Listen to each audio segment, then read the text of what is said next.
Hi friends, ನಾನು ನಿಮ್ಮ Sharan. Friends, ಈ ವಿಡಿಯೋದಲ್ಲಿ ನೆಟ್ವರ್ಕ್ ಸ್ಪೀಡ್ ಇಲ್ಲಿ ತೋರಿಸ್ತಾರಲ್ಲ, ಇದನ್ನು ಹೇಗೆ ಎನೇಬಲ್ ಮಾಡೋದು ಅಂತೇಳಿ ತಿಳಿಸ್ಕೊಡ್ತೀನಿ. ಫ್ರೆಂಡ್ಸ್, ಈಗ ನಿಮಗೆ ತೋರಿಸ್ತೀನಿ. ಇಲ್ಲಿ ನೋಡ್ತಿದ್ರೆ ಇಲ್ಲಿ ನೆಟ್ವರ್ಕ್ ಸ್ಪೀಡ್ ತೋರಿಸ್ತಾ ಇದೆ 0.04 kb/s ಈ ಥರ ತೋರಿಸ್ತಿರುತ್ತೆ. ಇದು ಭಾಳಷ್ಟು ಜನಕ್ಕೆ ಗೊತ್ತಿರಲ್ಲ ಈ ಥರ ನೆಟ್ವರ್ಕ್ ಸ್ಪೀಡ್ನ ಯಾವ ಥರ ಎನೇಬಲ್ ಮಾಡ್ಕೊಳ್ಳೋದು ಅಂತಂತ.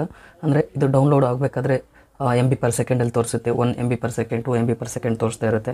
ಅಪ್ಲೋಡ್ ಆಗಬೇಕಾದ್ರೆ ನೀವು ಯೂಟ್ಯೂಬರ್ ಇದ್ದರೆ ಯೂಟ್ಯೂಬ್ಗೆ ವೀಡಿಯೋ ಅಪ್ಲೋಡ್ ಮಾಡಬೇಕಾದ್ರೆ ಇಲ್ಲಿನೂ ಕೂಡ MB/s kb/s ತೋರಿಸ್ತಾ ಇರುತ್ತೆ. ಮತ್ತು ಖಾಲಿ ಟೈಮ್ದಲ್ಲಿ ಇಲ್ಲಿ kb/s ತೋರಿಸ್ತಾ ಇರುತ್ತೆ. ಅದು ಎಷ್ಟು ಸ್ಪೀಡ್ ಇದೆ ಇಂಟರ್ನೆಟ್ ಸ್ಪೀಡ್ ಎಷ್ಟಿದೆ ನೀವು ತಿಳ್ಕೊಬೇಕಿತ್ತು ಅಂತಂದರೆ ಅದನ್ನು ಎನೇಬಲ್ ಮಾಡ್ಕೋಬೇಕಾಗುತ್ತೆ. ಯಾವ ಥರ ಎನೇಬಲ್ ಮಾಡ್ಕೋಬೇಕು ಅಂತಂದರೆ ಇಲ್ಲಿ ಸೆಟ್ಟಿಂಗ್ ಇರುತ್ತೆ. ಸೆಟ್ಟಿಂಗ್ನ ಕ್ಲಿಕ್ ಮಾಡಿದಾದ್ಮೇಲೆ ಇಲ್ಲಿ ನೋಟಿಫಿಕೇಷನ್ಸ್ ಆ್ಯಂಡ್ ಸ್ಟೇಟಸ್ ಬಾರ್ ಅಂತಿದೆ, ಅದನ್ನ ಕ್ಲಿಕ್ ಮಾಡಬೇಕು. ಕ್ಲಿಕ್ ಮಾಡಿದಾದ್ಮೇಲೆ ಇಲ್ಲಿ ನೋಡ್ತಿದ್ರೆ ರಿಯಲ್ ಟೈಮ್ ನೆಟ್ವರ್ಕ್ ಸ್ಪೀಡ್ ಅಂತಿದೆ, ಇದು ಆಫ್ ಆಗಿರುತ್ತೆ. ಇದನ್ನು ನೀವು ಆನ್ ಮಾಡ್ಕೋಬೇಕು. ಈ ಥರ ಆನ್ ಮಾಡಿಕೊಂಡ್ರೆ ಇಲ್ಲಿ ನೋಡ್ತಿದ್ರೆ 0 kb/s ಅಂತೇಳಿ ಬಂತು. 0.00 ಈ ಥರ ಬರುತ್ತೆ ಫ್ರೆಂಡ್ಸ್.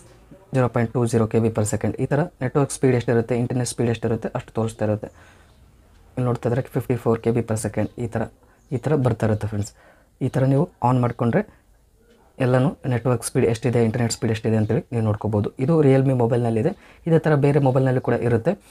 ನೀವು ಚೆಕ್ ಮಾಡಿಕೊಂಡು ಸೆಟ್ಟಿಂಗ್ನ ಆನ್ ಮಾಡ್ಕೋಬೋದು. ಫ್ರೆಂಡ್ಸ್, ಈ ವಿಡಿಯೋ ಇಷ್ಟ ಆದರೆ ಪ್ಲೀಸ್ ಲೈಕ್ ಮಾಡಿ. ನನ್ನ ಚಾನಲ್ಗೆ ಸಬ್ಸ್ಕ್ರೈಬ್ ಆಗಿಲ್ಲ ಅಂದರೆ ಪ್ಲೀಸ್ ಸಬ್ಸ್ಕ್ರೈಬ್ ಮಾಡ್ಕೊಳ್ಳಿ.